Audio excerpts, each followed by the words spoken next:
Good morning, ladies. We are so thankful that we can all be here and that we weren't canceled because of any inclement weather. I know, it's such a treat. I'm all for a snow day, just not on a day that we have something like this planned that would be canceled. So glad you guys are here. I'm going to open us up in prayer as we get going. Dear Lord, thank you so much for today. Thank you for all of the moms who are in this room, and thank you for all of the children that these moms are working so hard to parent and encourage and train up to know you and love you. We just pray for this morning to be a time that we can just tune out the distractions and really come before you for what you have for us through our speaker. We just want to be in your presence today, God, and have a really sweet time of fellowship and learning and growing. We love you, Lord. Amen.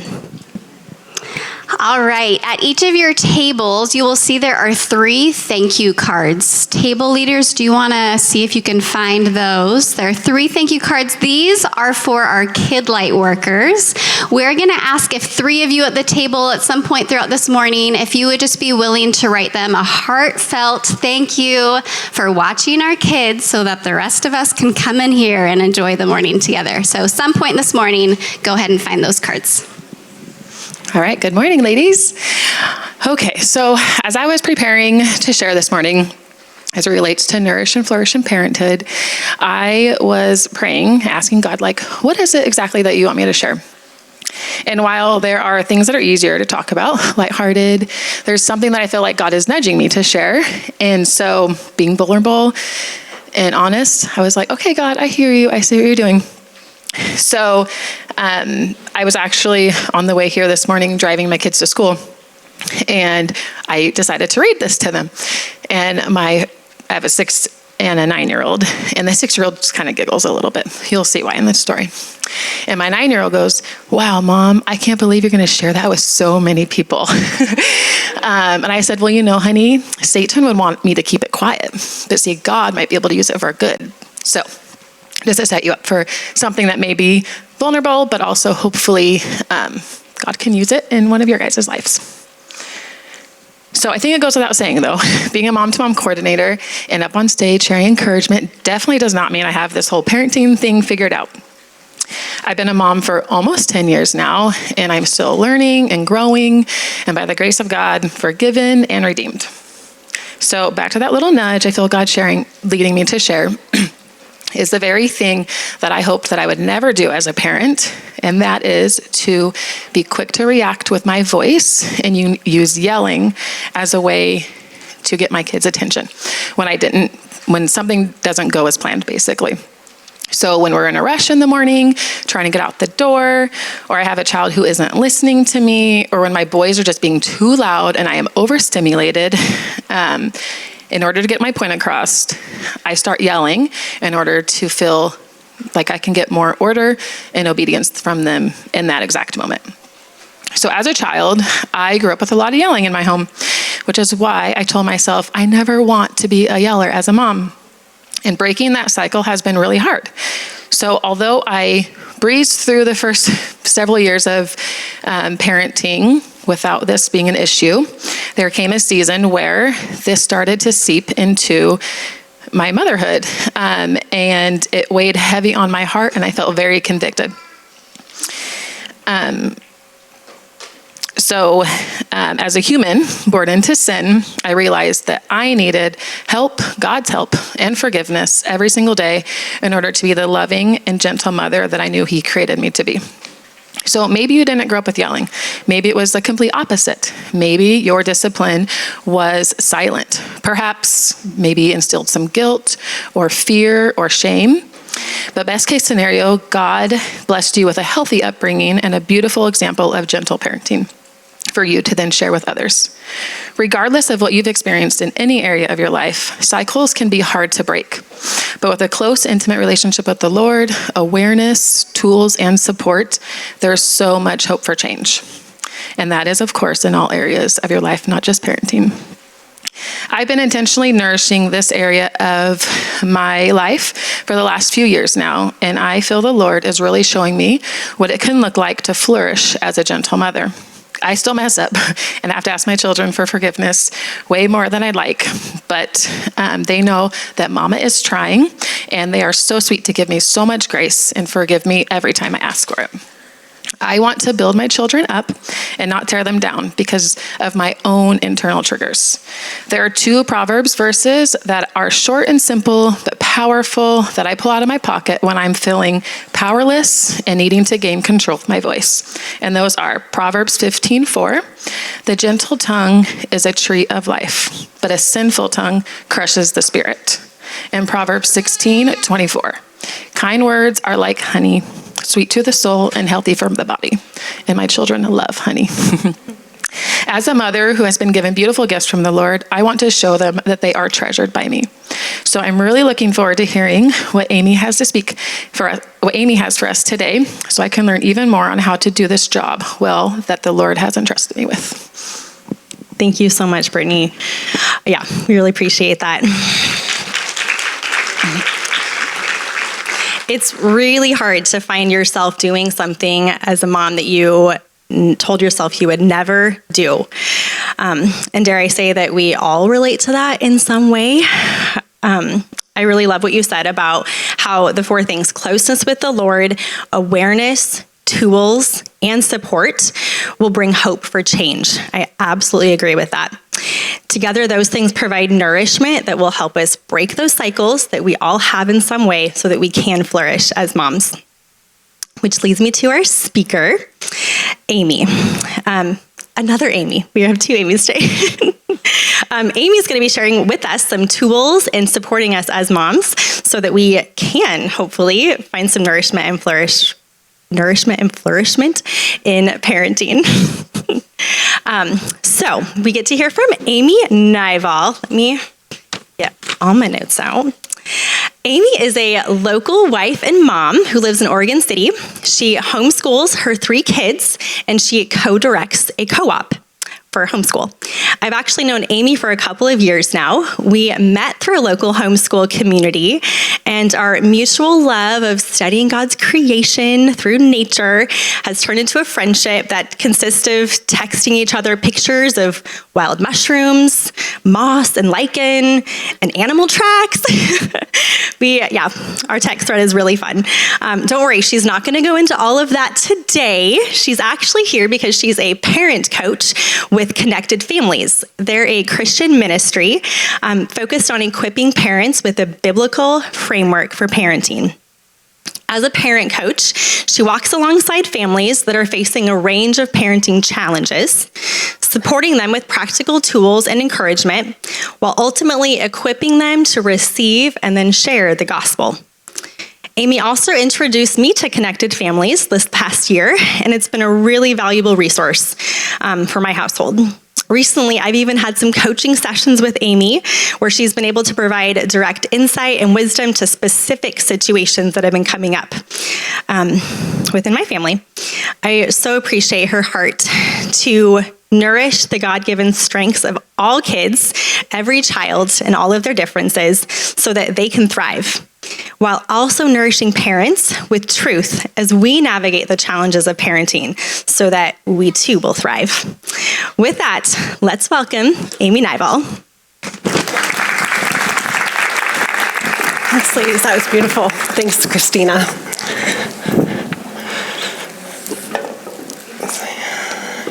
Get my props set up.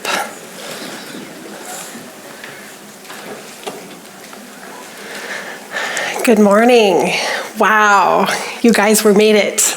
There's some weather coming, and earlier in the week you're like, is this going to happen? Because, I'm from Iowa. I moved here 8 years ago from Iowa, and my husband's from Minneapolis, Minnesota, and there we can drive in ground blizzards. Ice, no problem. You move out here and you're like, what's wrong with these people? It snows and they shut down the town for the week, Well, when it snowed and I decided to come out, all of a sudden I realized what I was up against. You see, in Iowa, when you get in the car and you drive, it's like this. minutes. And all you need to see is that yellow line like every couple of seconds and you're good, you know? And if your kids need something, the shoulders on the road are like 15 feet wide.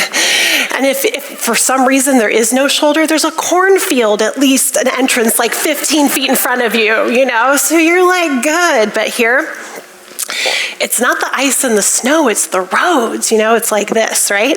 And it's not just this. I live out on Bradley, in Redland, Oregon City.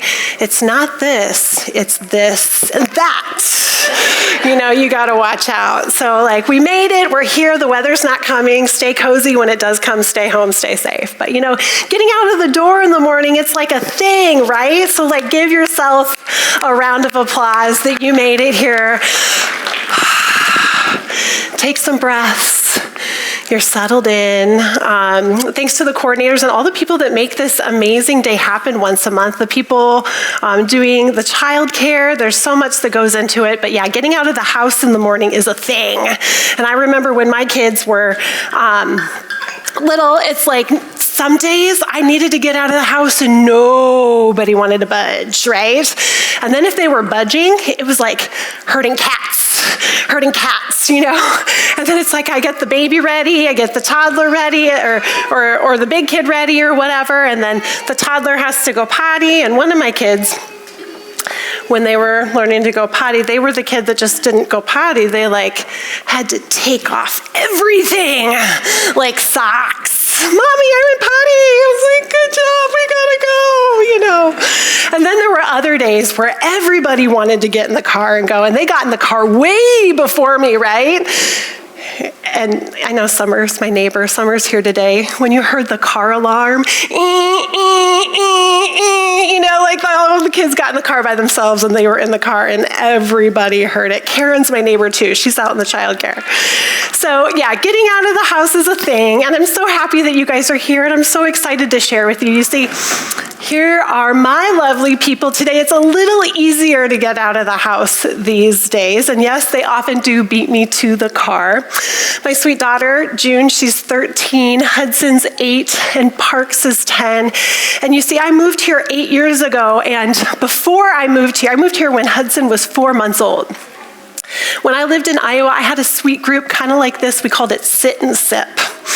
Sounds very Iowa, right?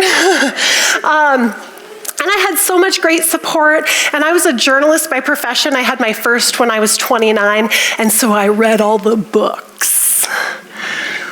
So I was gonna have all the answers. You just read all the books, you find all the right answers, you have your baby, you've got it all together. I'm gonna be the mom with it all together. And I pulled it together pretty good with the first. We had our challenges, and then I had a boy. Boys and girls are not the same. No. And then it wasn't too long, and then I realized I had a busy boy. And then a little bit later, I realized I had one of the extra busy boys. And then I had my baby, and probably even before I moved to Oregon, I began to cry. You know? And I realized I didn't have it all together, and as much as all the books had all the answers and I could take in all the information, I didn't have it all together. I actually did need Jesus when I parented my children. And so I moved to Oregon when my baby was 4 months old.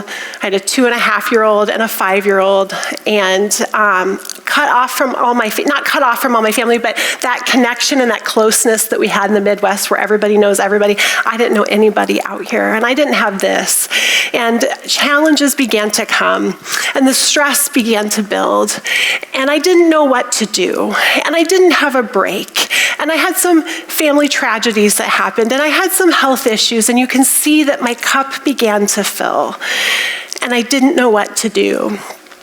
And I cried out to Jesus. But that's when I woke up and I knew that this is not the direction. I said, how did we get here? The way that I'm responding to my children, how did I get here? This isn't what I wanted, and this isn't what I ever intended. When I said I'm excited to be a mom, I want to stay home with my mom, I want to stay home as a mom, and I want to homeschool. I just thought, you love Jesus and you just love your kids to pieces, and you just read all the books and it's going to be great, And that wasn't so. And so it was about 6 years ago that I called Connected Families. I had already been kind of listening in on them, and I said, I need help. I don't know what to do when I wake up in the morning, and sometimes when I wake up in the morning, I actually don't really want to go downstairs. And so we began to work through coaching, and we began to work on my foundation and who I was in Christ and how I saw my children and what I was believing about myself. And I began to have someone walk alongside me to begin to give my children life-giving messages, and it changed the trajectory of our family forever. And so with that, I'm so excited to bring the Connected Families framework for you today. Today we're going to learn the framework for parenting. You're going to walk away with new strategies to use today, like when you pick your kids up from childcare and head home, right? And examples that are going to make teaching really practical. So I'm going to have the coordinators come on up, and when you guys see these orange slides, we're going to interact a little bit, okay? They're going to say share with us, and we're going to keep it going. I'm going to ask you some questions, and if you have just like a 1 or 2 word answer, if you could just pop up or shout it out, and I'm going to take just a few answers just to get some engagement, and then we'll move on. That'll make it really fun, okay? So give me just a second. Let me get a drink here. We'll get into character. So I've got your lovely coordinators here, Christina, Amy, and Brittany. They're my children today. And what's hard about parenting? Transitions, right? It can be really unpredictable, especially when you got so many factors. So I have 3 lovely daughters here today, and we're gonna build a situation where we're headed out to a park play date.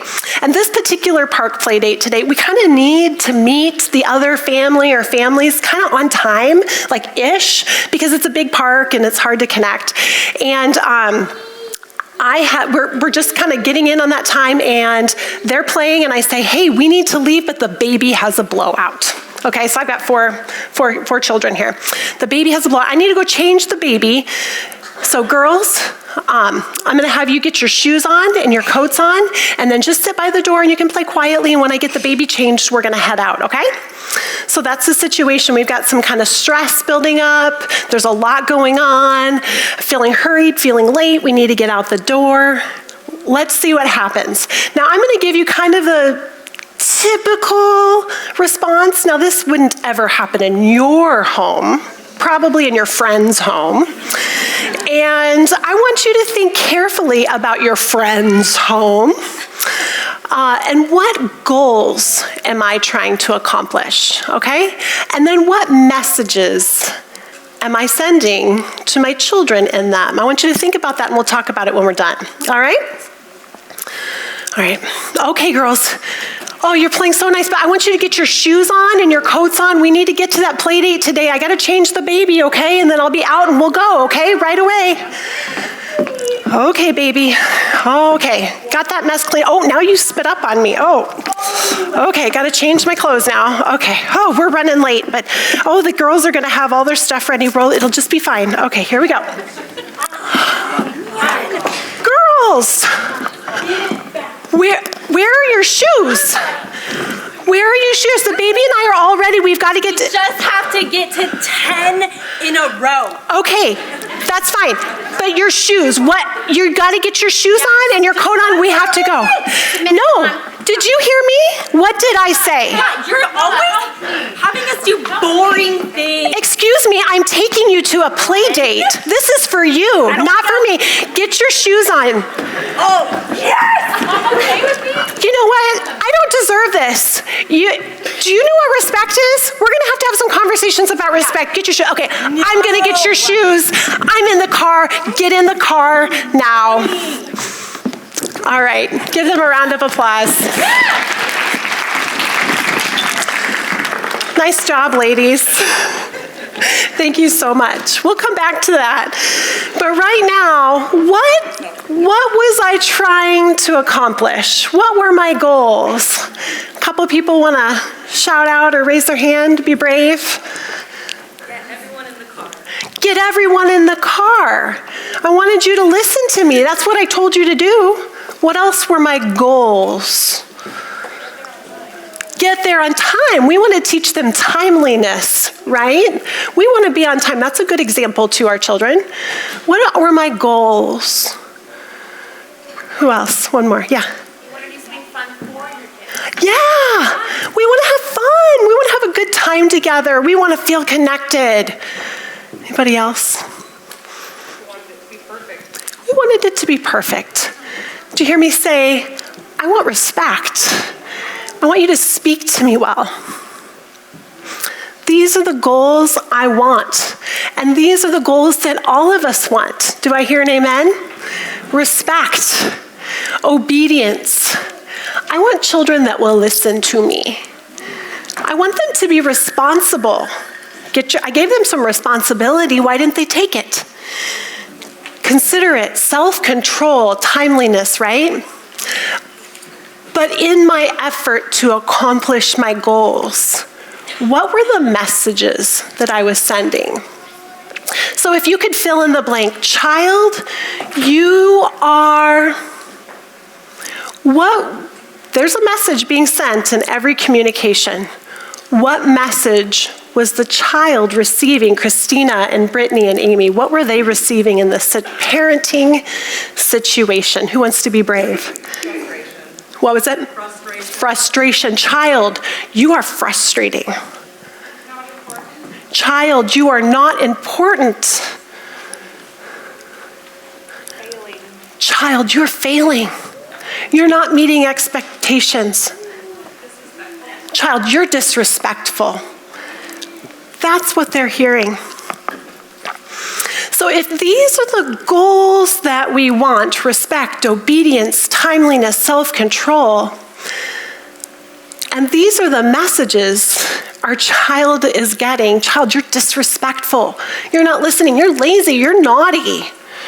You're a pain in the neck. Why the disconnect? Why are our goals and our messages so far away? Because it doesn't matter what message I'm trying to send, right? It's what they receive that matters. Well, let's think about this. And I can tell you from firsthand experience, the past. Been here before, done this, didn't listen to me last time. No one listens to me. Who am I? I'm tired of this. We begin to resent our children. We can resent our husbands. We can resent our life circumstances. But maybe it's the present. This is really stressful. Baby blowouts and getting places can be really stressful, right? I've had play dates with people that had very high expectations on timeliness, and they were very offended when I was late, But not only this, right? Everybody cried. I remember waking up from nap time. Nap time is still a thing in my house, or quiet time, I should call it. I remember holding all three of my little kids and everybody was just crying. Sometimes those were the easier moments because I could actually laugh. It was so ridiculously stressful. I just began to laugh, and embrace it. But in the everyday, it doesn't always account for even the hard phone call you got from your sibling, right? The tragedy going on in your family, the difficult situation that your friend is going through, all that fills your cup. The future. If they're not listening to me now, when are they going to listen? My child is stealing. What's going to happen to them? They're going to end up in jail when they're older. We begin to project our current situation on this future place that isn't really there. And also, it's just a lack of intentionality, right? We don't have a plan. We don't know what to do, and we've got to get out the door, so right now is not the time to think about that. And so all these things fill our cup until all we have left to do is to overflow. So, child, you are is the message that our children are receiving in every interaction they have with us.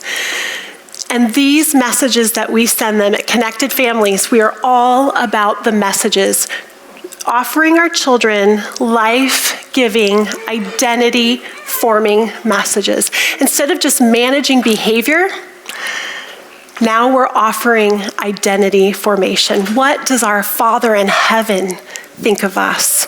We need to be imitators of Christ. How do we do that? So if for just a minute, take a minute, what are the messages of grace and truth that you do want your kids growing up?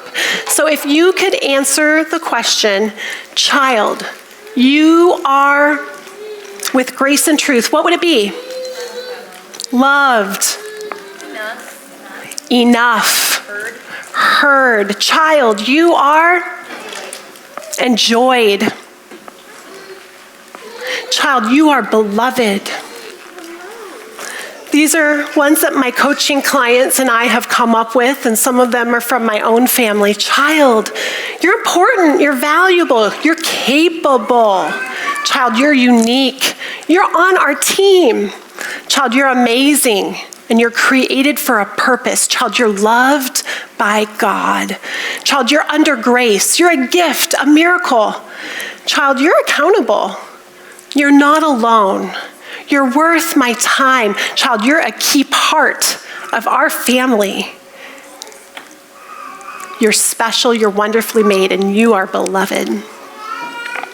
So at Connected Families, we focus on these identity-forming messages with 4 key messages that seem to cover all the rest. And that's what we're going to talk about today. And so first we start with, you are safe with me. Child, you are safe with me. You are physically, spiritually, and emotionally safe. When you are not okay, I can still be okay. You're loved no matter what. That's our second message. There is nothing you can do, child, to earn or take away my love. You are loved. You can't add to it by being better. You can't subtract from it by misbehaving. Child, you are called and you are capable. You are blessed to be a blessing. And you and I can work together as partners to grow in wisdom, to offer up the potential that God has created in you uniquely. And child, you are responsible for your actions. How do we grow in wisdom and make our wrongs right? So I'm going to have, we're going to look at this now. We're going to take that role play again. Right here, Christina and Brittany and Amy are going to come back up here. Same situation. And we're going to see how it could play out a little differently using these messages. All right, so you guys got your toys? All right, girls, hey, we've got a play date to get to, and we really got to get to this park. It's really big, but the baby just had a big blowout. So if you guys can get your shoes on and your coats on, I'll meet you at the door, okay? And we'll be able to get there on time, all right? All right. All right, baby. Oh, this is such a mess. Okay. Oh, now you spit up on me. Got to change. Okay. Oh, but better nurse real quick so you can go to sleep. Okay, got the baby. Here we go.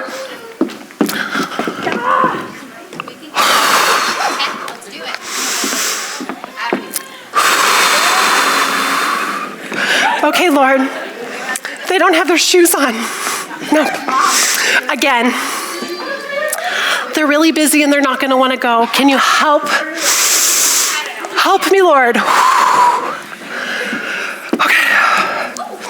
Help me give them the messages you want them to hear. Yeah.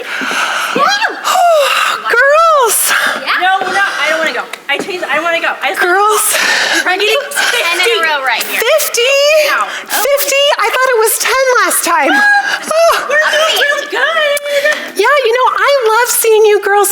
It just is so special. I love that you guys have siblings that you love. Oh, yeah, here, right here.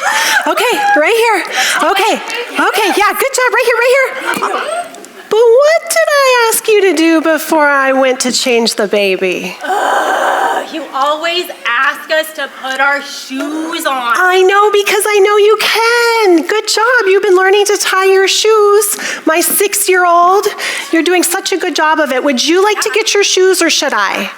I can do that. Can you? I wear my blue ones. Oh, sure. Yes, that's fine. Okay.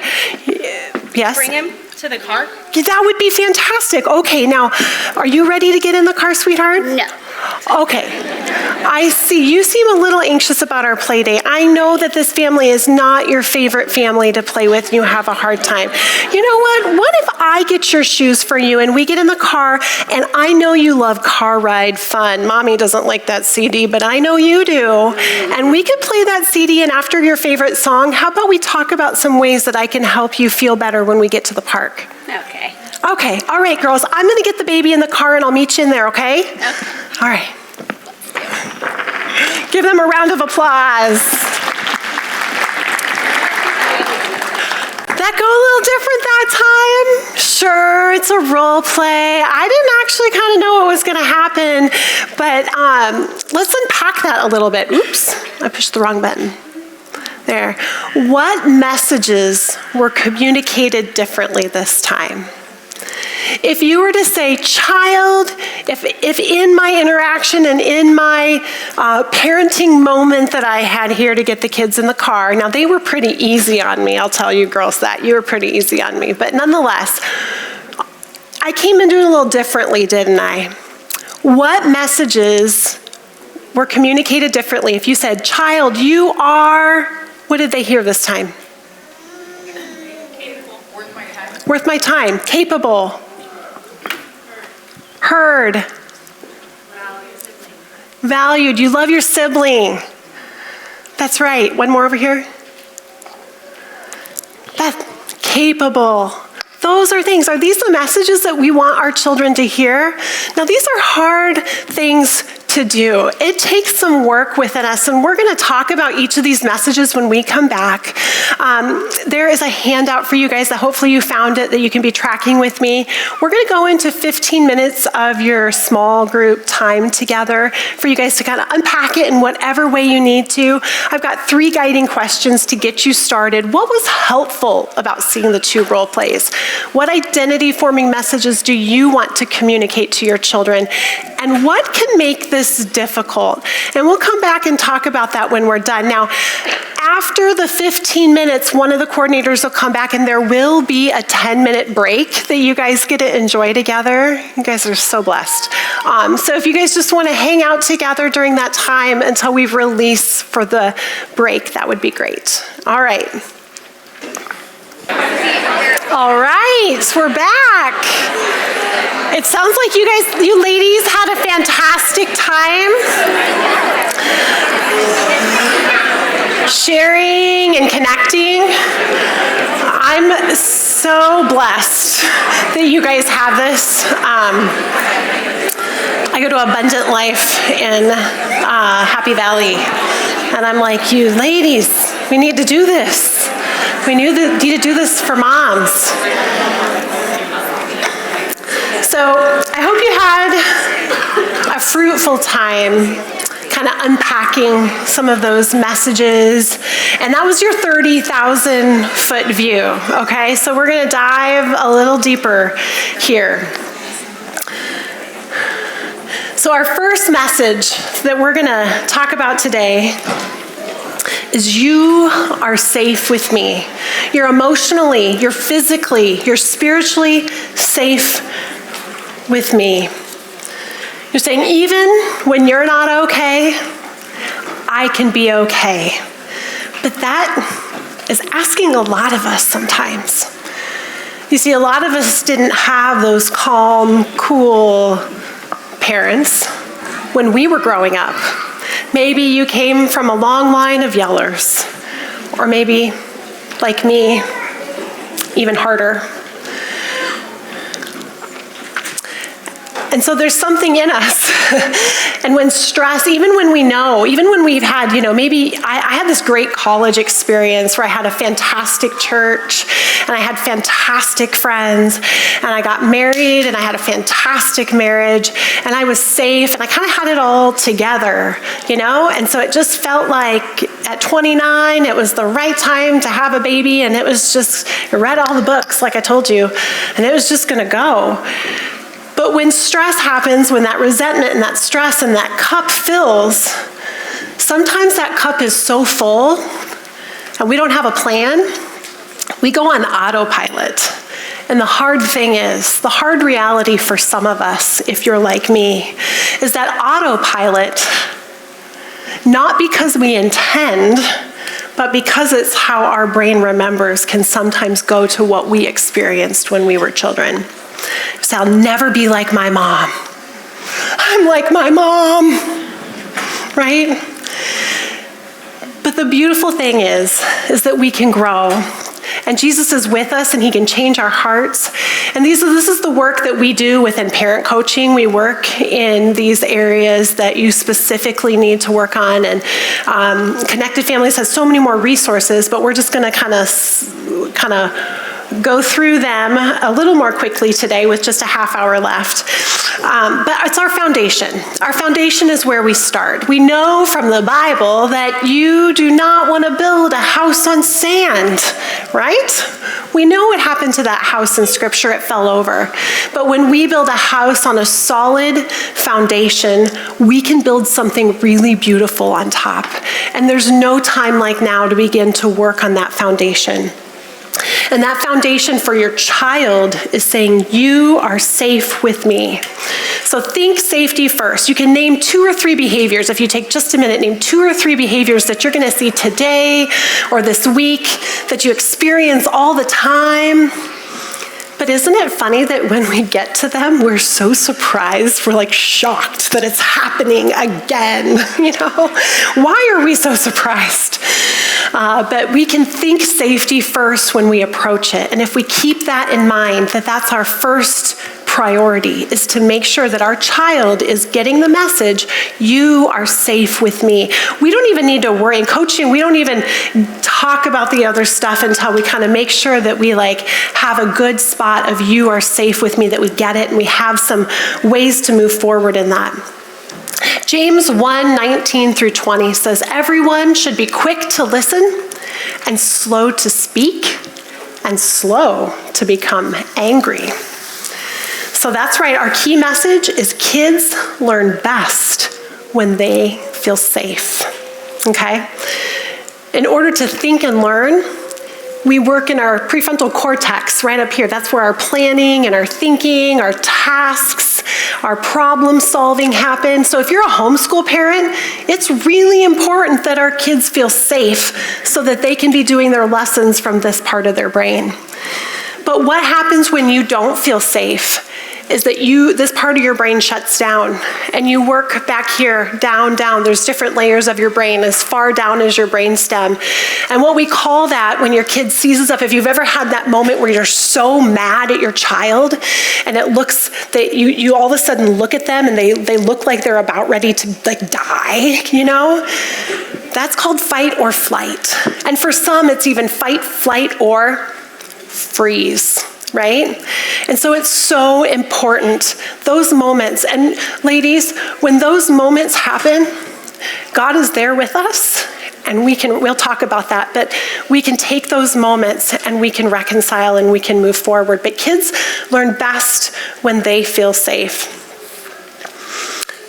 And so instead of, or I should say, what we may, if we're, in a hurry, we're not thinking, or we're just kind of doing the thing. I can't tell you how many times when there was a conflict or something going on in my house, I would just run across the yard to deal with it. I'd run down the hall to deal with it, because you got to respond to toddlers quickly. That's what all the books told me. So I would run in there and you don't do that, right? Fast, large, and loud. It's real easy, right? You look at your face. You look at your posture. I told you, right? your face, your posture, your tone. The kids know fast, large, and loud, and we get there quick. It doesn't take too much for us to look like this to our kids. Yep, right? And all of a sudden they feel like they're in the death grip of their mother.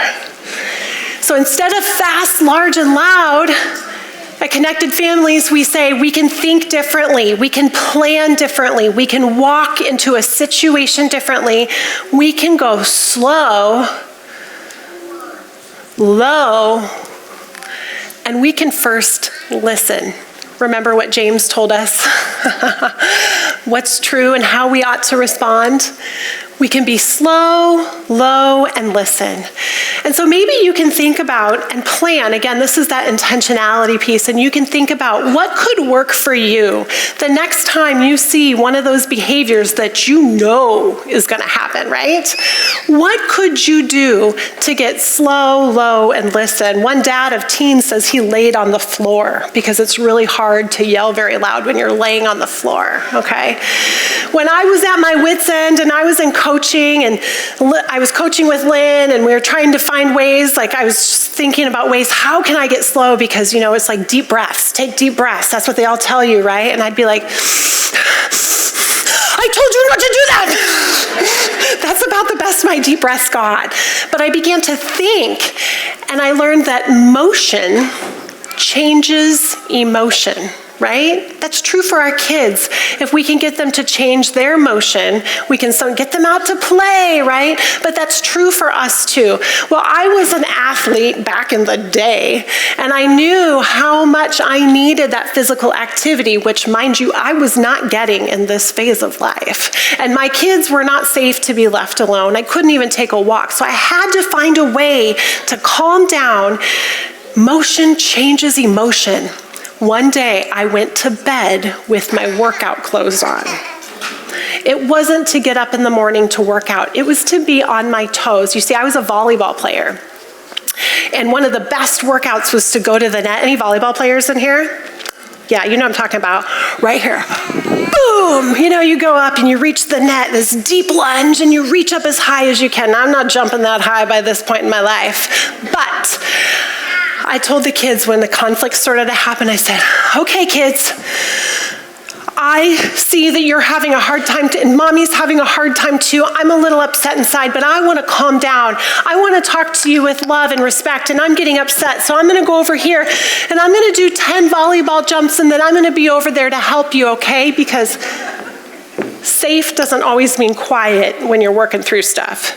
And I did my 10 jumps. 1, 2, 3, jumping as high to try to touch the ceiling as I can, and by 10, I was taking those breaths I couldn't take before, okay? And then a couple times I remember I did have to do 2 sets of volleyball jumps. But the motion changed my emotion, and there was enough space between the moment and my big feelings. And I knew what I wanted to do. I knew I wanted my kids to feel safe.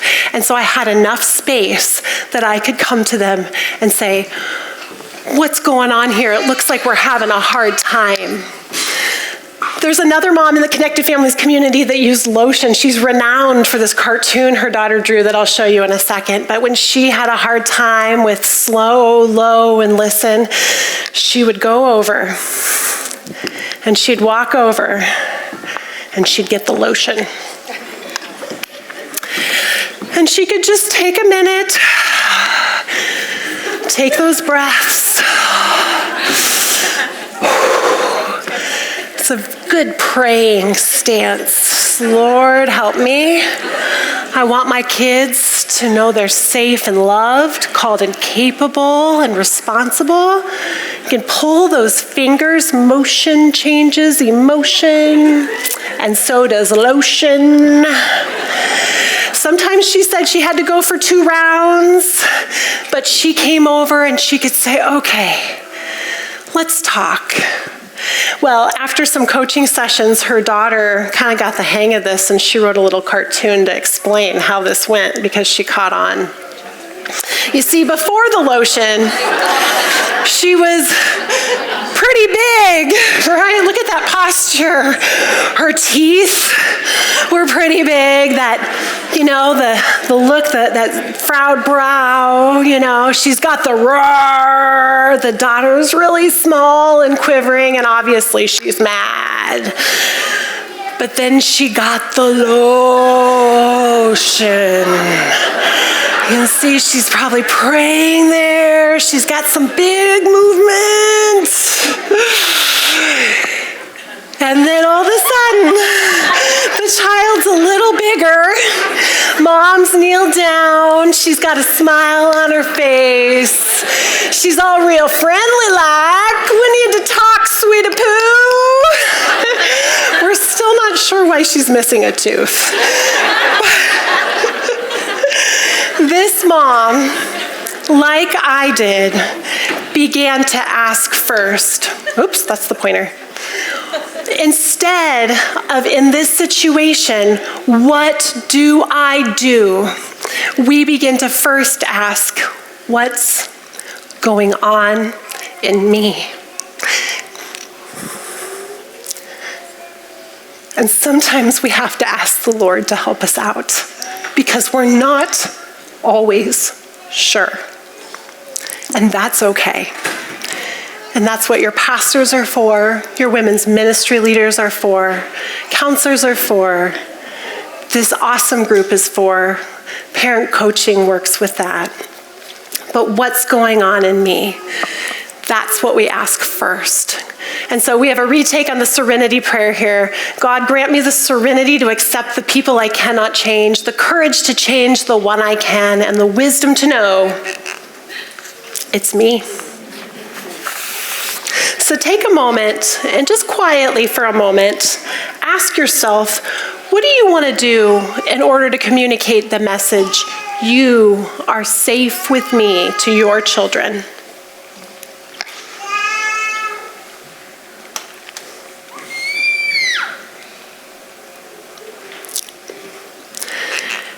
And so we move to our next message.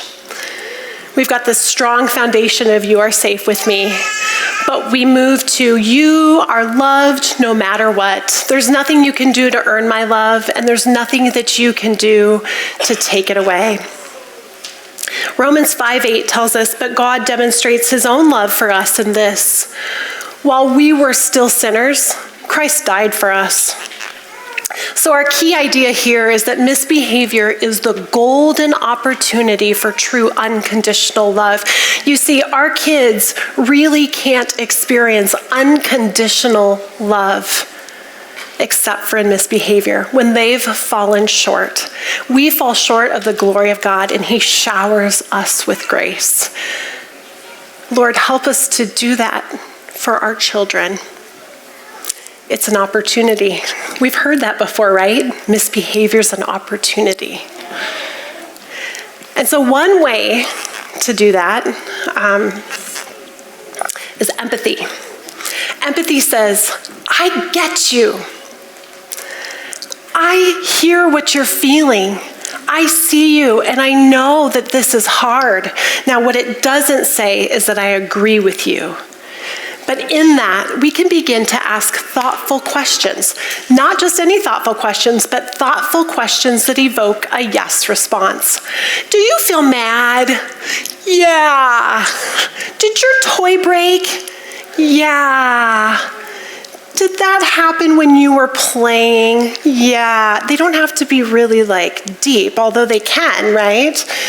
You can think of when you go into Safeway. I need to get bread, milk, and eggs. I got my kids with us. We got to get in. We got to get out.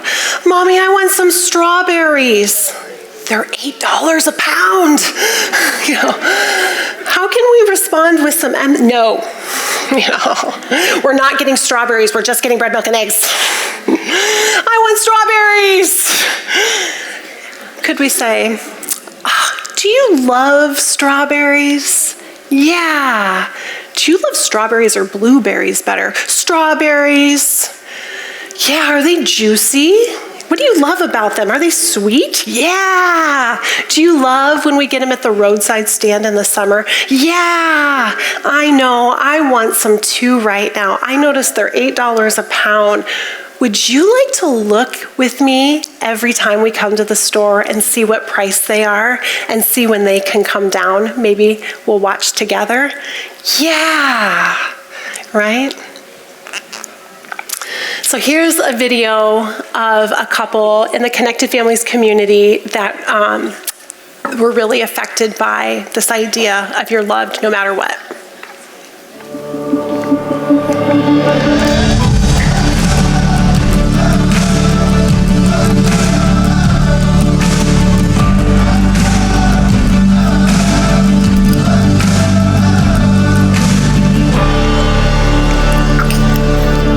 I take the time to sit down and for just a couple seconds before interaction, just place myself in his shoes and really think about the best outcome for him, that interaction almost always goes well. But if I'm viewing that from an end goal of making things either quieter or end faster or get to a point that really is about me, those are generally the times where it doesn't go well. And you can kind of, you don't really feel it in the moment, but you can unpack it like 10 minutes later and realize that that's why it didn't work. And we were so trying to control and fix and make sure behaviors were being controlled and fixed that we lost the whole meaning of these are your children that God gave to you that are to feel safe and loved. Yeah, thank you. Thank you.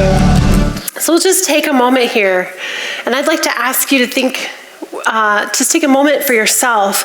What could you say to your child the next time they're struggling with a misbehavior? You could think of one of those that you might have thought of, that behavior that you know you're going to see coming.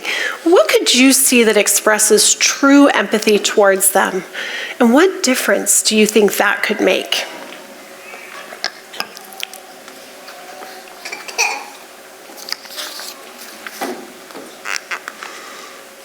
So here's our Connected Families retake on Romans 8 with you're loved no matter what, with the mom in mind. I am convinced that neither arguing nor defiance, neither sibling conflict nor disrespect, neither bad grades nor failure, neither whining nor lying, neither forgetfulness nor messes, nor any other misbehavior will be able to separate you from my love or from God's amazing love. It's beautiful. So that takes us to coach, okay? So we've got a solid foundation. We're connecting with our child through empathy and the messages of you are loved no matter what, okay? I know with Connect too, sometimes just instead of diving into a conflict or that transition, notice I grabbed the ball and I just played ball for just a minute. That connection can make all the difference to say, I get you. You love to have fun, right? Well, Coach says you are called and capable, and we're going to work with our child, and we're going to be on a team together to grow skills with wisdom. Psalm 139 reminds us, for you created me in my inmost being. You knit me together in my mother's womb. I praise you because I'm fearfully and wonderfully made.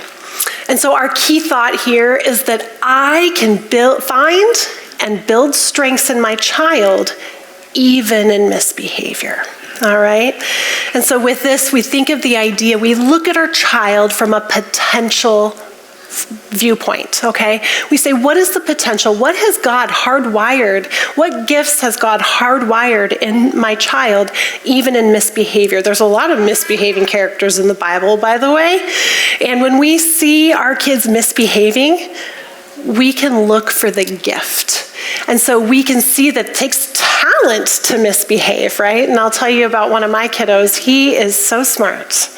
He could get my keys, like they're up on the latch. He would wait till I wasn't there. He could get my keys, and then he could take them out to the shed and unlock the tool shed, which he had to go get a chair from inside the house to the garage to get up to reach to unlock it, and then get to the back of the tool shed to pull out the power tools that he wanted, right? And then he'd have to get an extension cord to get over to where he wanted to go. My child was 4.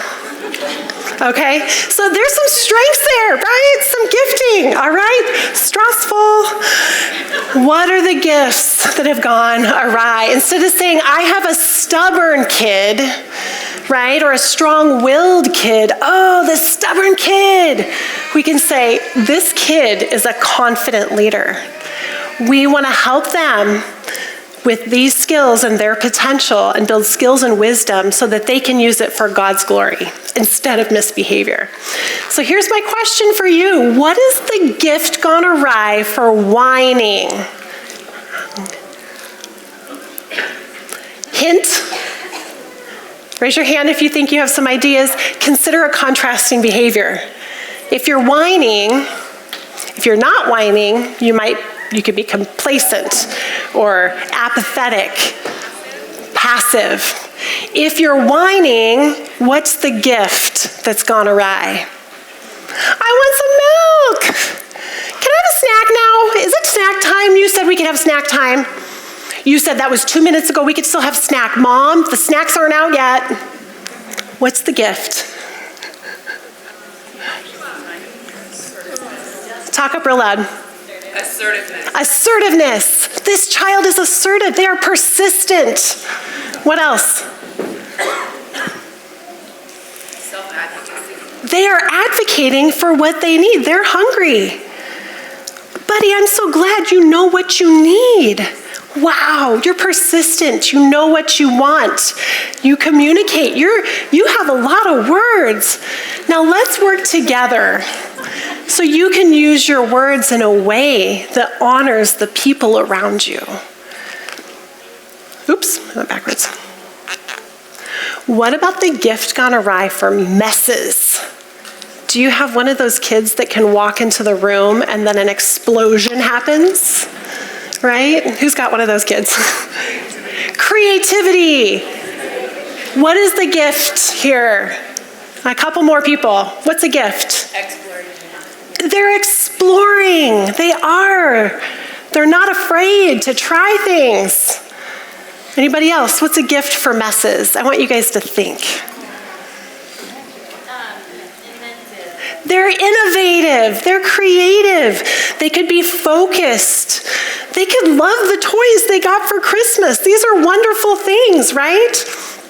And so what we can do is we have these behaviors that keep showing up. We can begin to think, right? We can begin to plan and be intentional about how we want to communicate these messages to our child. And so we can build a script, right? We can identify that gift and we can help them with a just right challenge to help them grow in wisdom so that their gift can move in a different direction, right? So we might say with the messy room, I see that you have a gift for creativity and inventing things. Wow, your Legos are everywhere and you've got all kinds of projects going on. How wonderful.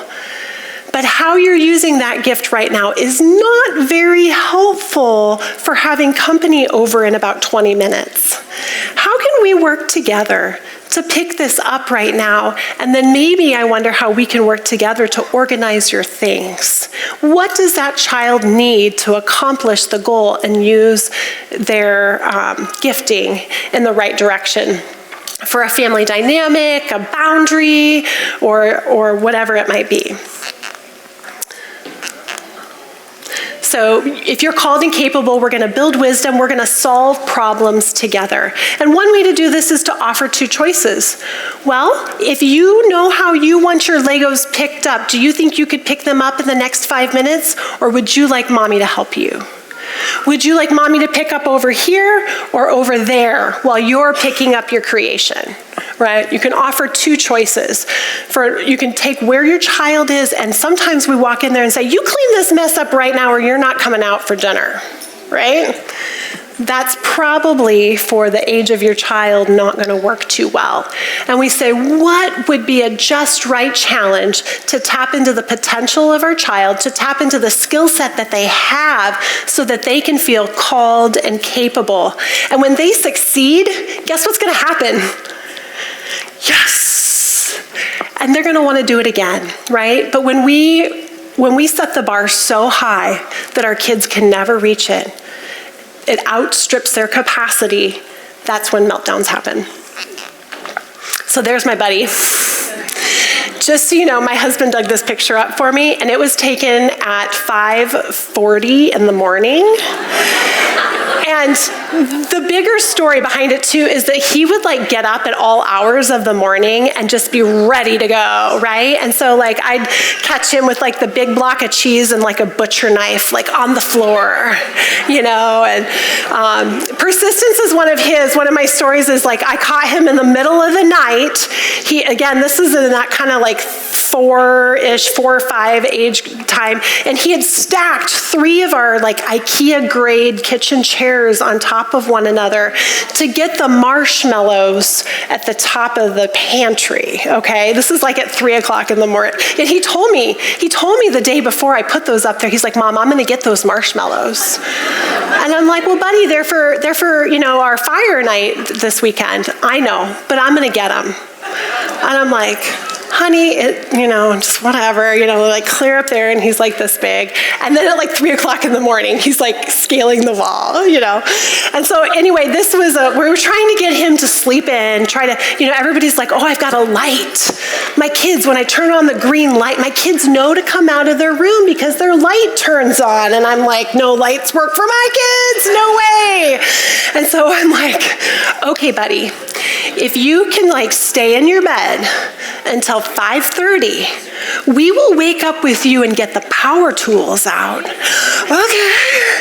And that was the just right challenge for him.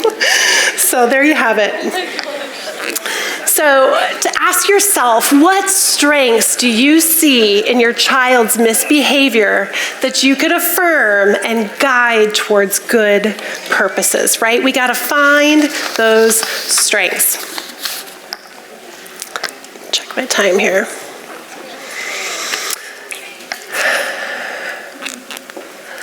And finally, we're at correct. Right? That's really where everybody wants to start. Tell me what I need to do to get them to do the things I want them to, right? But remember, instead of managing behavior, we're working through identity-forming messages, all right?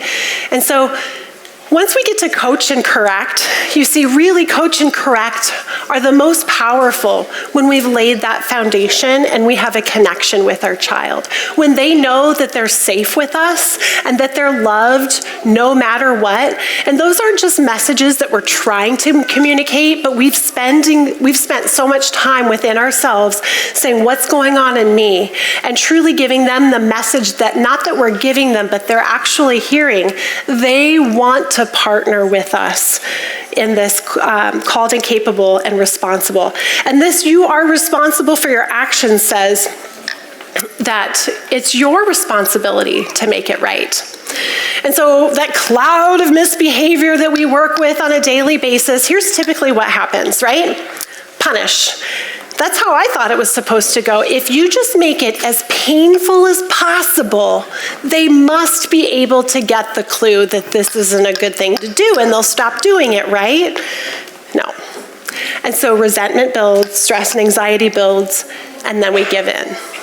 We turn a blind eye, or we say, think about the role play up here. I just need to get to the park. I don't care what you do, just get in the car. Right? And so we totter back and forth between punishment and giving in. But our key idea here is that effective discipline puts responsibility on the child to right their wrongs. And so at Connected Families, we have a picture of our hands being clasped, right? That these are our relationship. This is our relationship. How do we want, and you can do this. You can go home today and do this with your kids. Oh, my earring's clicking. And we say, how's our relationship with God? God loves us so much and he's with us all the time. Mommy and Daddy love you so much and we're together all the time. And this is a right picture of our relationships, that our hearts are together. But what happens when we've hurt somebody or we've wronged somebody? That relationship breaks. That relationship needs to be made right. And nobody can do that. That's your responsibility. Only you can do that, to put that relationship right. Broken relationships need reconciliation. Galatians 6:1 says, if someone is caught in a sin, you who live by the Spirit should restore that person gently. So instead of that punishment and giving in tug of war, we say in that cloud of misbehavior, we want to work with this child so they can make it right. Again, a just right challenge is always the right answer. So that's going to look, remember, this is also descriptive, not prescriptive. So every child in this room is going to have a different just right challenge in called and capable and making it right. And so we have 3 guiding questions. What's the natural impact of the misbehavior? Okay, the child touches, don't touch the hot stove, it could burn you, or the pan on the table. They touch it, ouch, right? Naturally, they got burned, they're gonna learn, right? But when we lie, what's the natural impact of lying? What's the natural impact when we lie? Lost trust, absolutely. But sometimes that's not enough to change the behavior, is it? So then what? Well, also, we need to think about what action would make it right? So if this is our relationship that we want, and this is our relationship now, how do we make it right? And so what we say is, in connected families, or a lot of families have learned to do, like ours, is if you have hurt with your words, you can make it right with your words. And we say that when you do something wrong, or you have a bad habit, or you make a bad choice, if 4 rights kind of help your brain relearn the wrong. And so you could choose 4 kind words that are good and true about that person, right? My brother's a ninnyhead. Oh, sweetie, okay, I see you're upset. Let's calm down. What do you think you need to do to make it right? You hurt him with your words. What good and true words could you say? Making it right, if you hurt with your hands, you could make it right with your hands. One day, my youngest kind of pinned my daughter in the kitchen. He did this. He was mad at her, and he kind of did this. And I think it broke my older daughter's heart more than it hurt her, But he hurt her with his hands. And it was time to go to swim club. We had to get in the car. And typically when my kids are making it right, they have kind of a series of things that they know they can do. They can do a chore for their sibling. They can pick something up. They know what they can do at the house. Well, we were getting in the car and we were going to swim club. And my son just started sobbing and he's like, I don't know how to make it right. We're in the car. And the other thing, here's the other one, is that we withhold a loss of privilege to help guide the child to make it right if they need to. And so, that day we said, you know what, maybe we should just build space in so we can think about how you can make it right. And so instead of going swimming, you can sit with me and we can talk about how you can make it right so that you can make it right after, right? And I would let him get in and go swimming after we kind of had a chance to talk about that. But instead of just hurrying on to the next thing, the next activity, we talk about in our family needing to build space for relationships. And so him not being able to get into the swim was kind of what was coming up to him. So we got into the car and we're kind of driving up and he says, I know, Mom. Can I open the door for June? And I said, absolutely, that would be wonderful. But that's only one. I need 3 more. And June's like, Hudson, my bag's sitting here. You could carry my bag for me. Okay, that's great. And can I shut the door for you too? Yeah, but that's only 3. I need 1 more. There's a door at the building. Can I open the door for you at the building? She's like, yes. Oh, great. And he was so excited, and it was so sweet. He got out of the van and he opened the door for his sister, and he grabbed her bag and threw it over his sister, and they walked into the swim together, and he opened the door and she went in. And then when we got back after swim, everybody got in the pool and said, hey, I'm really proud of you guys. You know, you were able to work that out and make it right. And my daughter's like, Hudson, that was so sweet of you. And I said, Hudson, did that feel better than punching your sister? He's like, yeah, it did, you know. And so it was just a sweet moment for our family. It took thinking, it took some intentionality, and it took being willing to stop our everyday, you know, that motion, right? You just go on from one activity to the next. We get home, oh, now we need snack. Oh, now we need to make lunch. Now we need to go to bed. Okay, everybody's up, everybody's crabby, right? Your day can just tumble you through. But when we know that these messages that our children are hearing, we have to build space for them. And sometimes that's gonna means our friends are gonna have to wait, our activities are gonna have to wait. And they don't have to wait they don't have to get shut down, they don't have to get grounded, you know, thoroughly from everything. You're not going to swim today because you punched your sister. You know, how would that have gone? You know, everybody's going to have resentment after that, you know? But that day it was a real blessing. So you've got that cloud of misbehavior and sometimes a natural impact. Sometimes it's just, you know, the hot stove touched me, or so-and-so hurt her feelings. And that can be enough for some kids to bring that, like, I want to make this right. I don't want my sister hurt. I don't want my sister mad at me. I stole this thing and I have it in my pocket, but oh, Mom, I feel terrible. I stole this and I need to give it back. And some kids are just gonna be ready to make it right, or they'll make it right on their own once we lead them in that direction. But sometimes a loss of privilege will get us there. Another story of my kids, there was a swinging incident that happened this summer. And it was like they were on the swing. I think we were somewhere in the house, like working on the house. And it's a swivel swing in our garage, and Big Brother wound up Little Brother. And then Little Brother said, okay, that's good, let it go. Big Brother kept going. Little Brother's like, stop, let it go. Big Brother kept going. And we didn't know this was going, you know, we kind of heard some stuff downstairs, we didn't know what was going on. And all of a sudden we hear the, you know, as he's like unwinding. Quite traumatic, actually. And Big Brother wasn't interested in making it right at all. And we had sort of had an easygoing movie night planned that night. And my husband and I just decided to set it aside. And there were just some really broken hearts from that incident. And we decided to just go out and play soccer. We jumped on the trampoline together, and we just had a great time together. And my son, at the end of it, we said, hey, buddy, have you thought about how you might make it right with your brother? And he's like, yeah, can I practice winding him up on the swing the right way?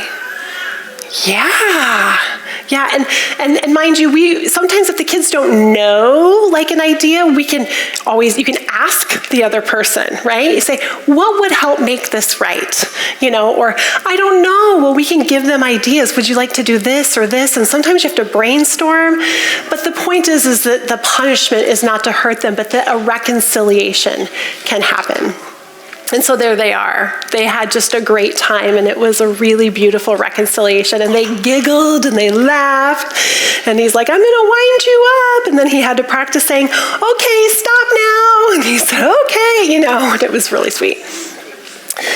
But one thing is when it comes to apologizing is important. An apology does make a difference, right? When you bump somebody, I teach my kids, like, even if you didn't mean to like bump them and knock them over, like you can say, I'm sorry. It just sort of like eases the thing that happened, right? An apology is really important.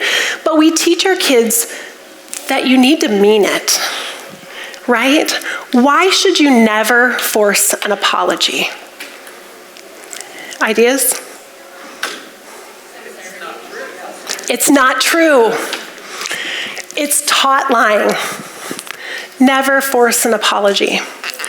And if you're not convinced, we watched Home Alone with our kids this Christmas. It was so fun. We had to hold off because I've told you stories about my son. All the years in past were like, he cannot watch Home Alone.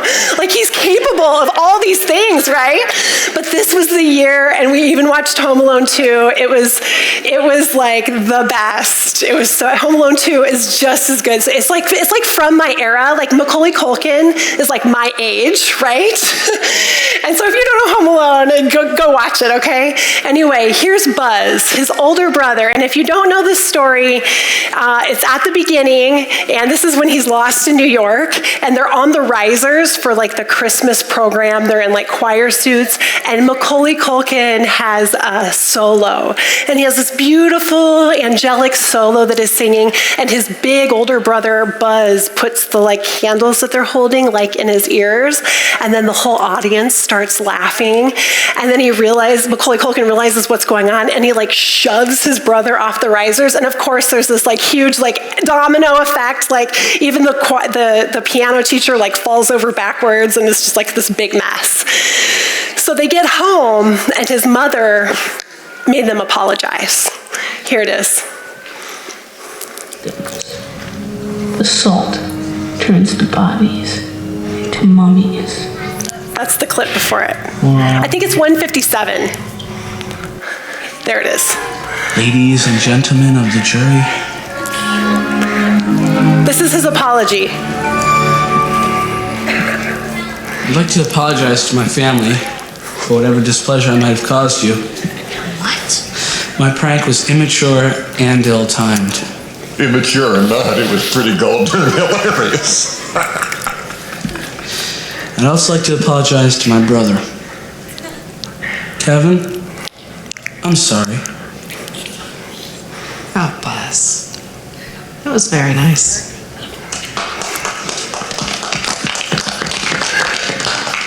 Kevin, do you have something to say?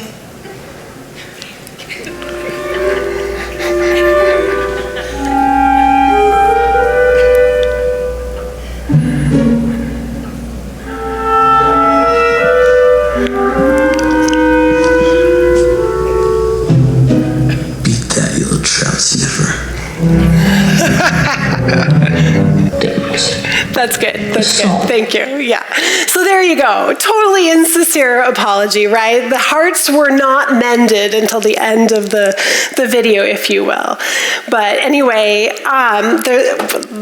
one Connected Families kiddo says, I love apologizing because I can take the wrong I've cast it off and be free and forgiven. And one last quick story, my kids were fighting out at the pond, and there was something going on, a big tussle. I came out and said, hey guys, what's going on? And they're like, oh, nothing, Mom, we got it. And I'm like, okay, are you gonna make it right? Yeah, Mom, we got it. I came back out and I checked later. I said, hey guys, did you make it right? They're like, yeah, Mom, we washed a rock. I'm like, what? You washed a rock? Like, what's that? And they're like, yeah, Mom, we do it all the time. I'm like, well, what's that about? And they said, well, when we are upset with each other or we get in a conflict or something, we come over and we all take a scoop out of the pond and we wash a rock, and it washes what happened away. I'm like, thank you, Jesus. Thank you, Jesus. And when it all falls apart and we're the ones that didn't step up and send the right message, we can still come and humble and do it over again. And we can say, I'm sorry, I need to make this right. And that's our jobs. in all of these messages, we get an opportunity to model being safe, model that message of being loved, coaching, and then model making it right. So here's 15 minutes where you guys get to, I think maybe about 10 at this point, to have a little bit of a small group discussion about these ideas, and then we'll close up at the end. All right.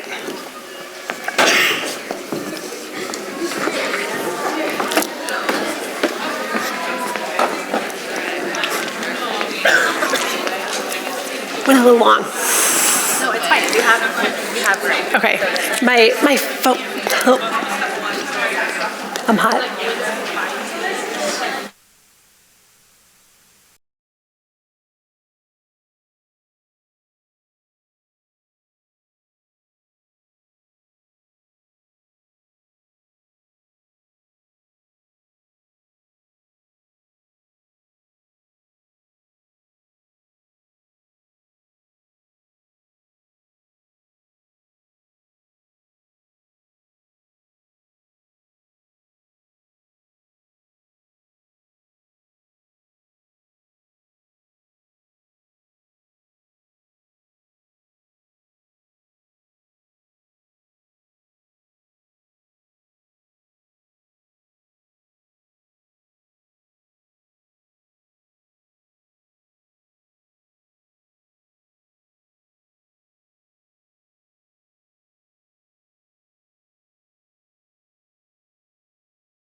All right.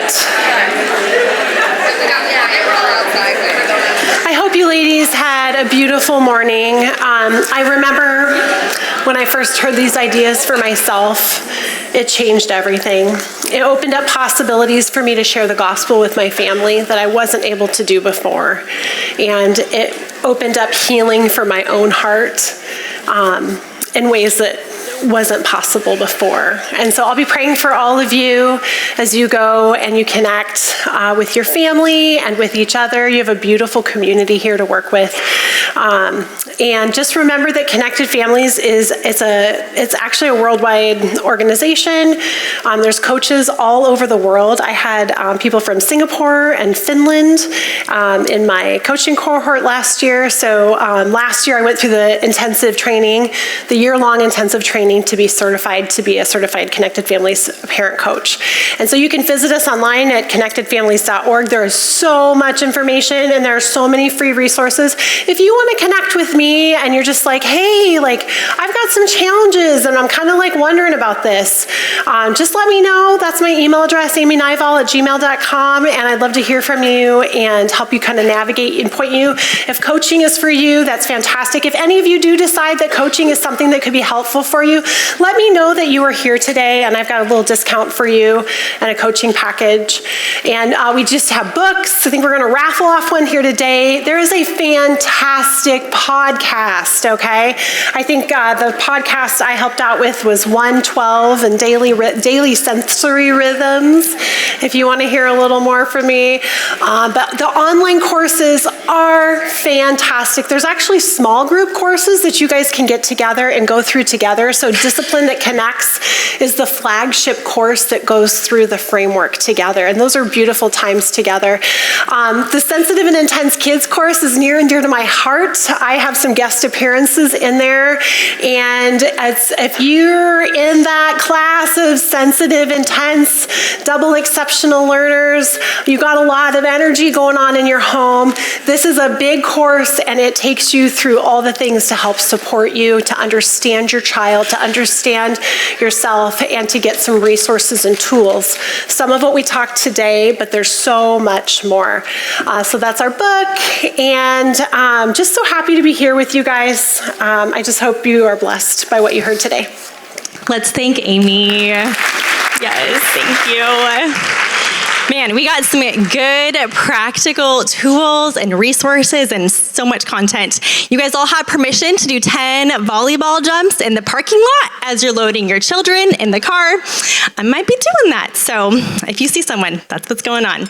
Go ahead and grab out your raffle tickets. We're going to do our giveaway now.